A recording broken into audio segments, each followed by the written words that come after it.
वालेकुम रहमतुल्लाह। आज उन दोस्तों के लिए है जो दोस्त कहते हैं कि हमारे अंदर कुव्वत ताकत नहीं है, शाबत नहीं आती और हमारे अंदर वो ढीलापन है, ज़कर के अंदर नफ्स के अंदर कुव्वत और ताकत नहीं है और हमारी शादी करीब है या शादी हो चुकी है और हमें शर्मिंदगी महसूस होती है। और इंशाल्लाह अब मैं इसकी ज़्यादा तारीफ़ करूँ, वो लफ्ज़ बोलना मैं इस तरह बार बार मुनासिब नहीं समझता हूँ कि इसको आप अच्छी तरह मैं आपको बतला दूँ कि इसके फ़लाँ फ़ायदा फ़लाँ फ़ायदा फ़लाँ फ़ायदा। मतलब ये है कि आपके दिल की ख्वाहिश जो भी है, आप आयल इस्तेमाल करते हैं, आप समझ जाएंगे।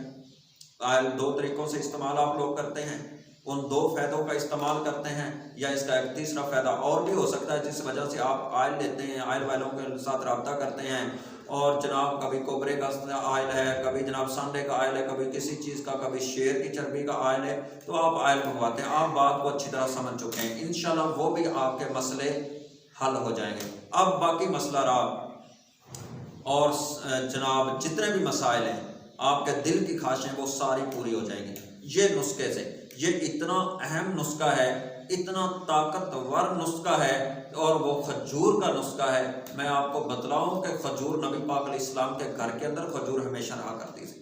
खजूर का इस्तेमाल किया करें, घर के अंदर खजूरों को लाएं और इनका ज़रूर इस्तेमाल करते रहें। आज जो मैं खजूर का आपको तरीका बतलाऊंगा इंशाल्लाह ऐसा कमाल का तरीका बतलाऊंगा, आप जिंदगी भर याद करेंगे। घर के अंदर मैं आपको एक नसीहत कर दूंगा, हम तो अभी पाकिस्तान के अंदर जो रमज़ान आए तो रमज़ान के अंदर खजूरें खाते हैं, पता नहीं हमारा तो एक मकसद ही बन चुका है कि रोज़ा खजूर से ही अफ्तार होता है और किसी चीज़ से अफ्तार होता नहीं है। बस एक ज़हन बना लिया है कि रमज़ान के अंदर खजूरें खाते हैं। और मेरे भाई हमेशा घर के अंदर खजूरें ला के रखा करो, घर से खजूरें ना ख़त्म होने दिया करो। बहुत अहम चीज़ है, ताकतवर चीज़ है, अपने बच्चों को भी खिलाएं और ख़ुद भी खाया करें। इसका आज मैं आपको एक मुशर्रफ तरीका बतलाता हूँ जिसका बहुत असर होगा, बहुत आपको फ़ायदा होगा। जो चीज़ें मैंने आपको सिर्फ थोड़ा सा पर्दा डाल के समझाया है ना, इंशाल्लाह मुझे उम्मीद है कि आपको इस बात की ज़रूर समझ आ चुकी होगी। अगर नहीं आप इसको वज़ाहत से समझना चाहते हैं तो नंबर है यूट्यूब पे, आप कॉल करें, इंशाल्लाह मैं आपको इसकी वज़ाहत से और अच्छे तरीके से और समझा दूंगा, इसके फ़ायदे और समझा दूंगा। अगर किसी को ना समझ इंशाल्लाह आप तो पढ़ा लिखा तो और हर आदमी पढ़ा हुआ है, यूनिवर्सिटियाँ बन चुकी, मदारस बन चुके, हर आदमी पढ़ा हुआ है, तो मैं उम्मीद करता हूँ कि इंशाल्लाह आप समझ जाएंगे और इंशाल्लाह इसी पर आप खुद ही बना लेंगे। आपने लेनी है खजूरें, खजूरें आपने लेनी है 7।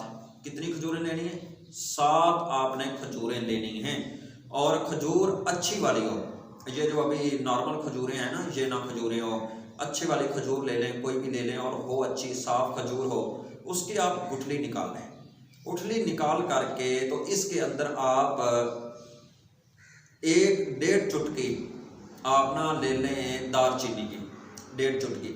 अब ये 1.5 चुटकी जो दालचीनी की है ना, ये आप सारी खजूरों के अंदर डालनी है।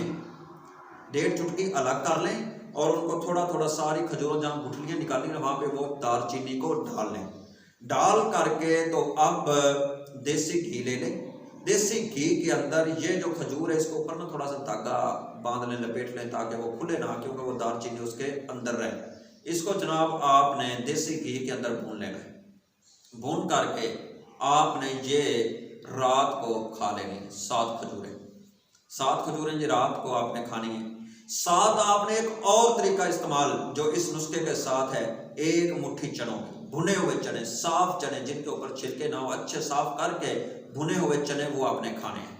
ये आप पहले खा लें, बाद खा लें। चने भुने हुए और ये खजूर, इनका आपने चने भी ला के घर में रख लें, 1 मुट्ठी चने खा लें पहले। वो आप रात को सोने से, खाना तो आदमी टाइम से खा लेता, सोने से पहले आदमी 1 मुट्ठी चने खा ले और साथ ये खजूर, इसके अंदर दालचीनी और इसको जनाब भून करके देसी घी के अंदर आप खाएं।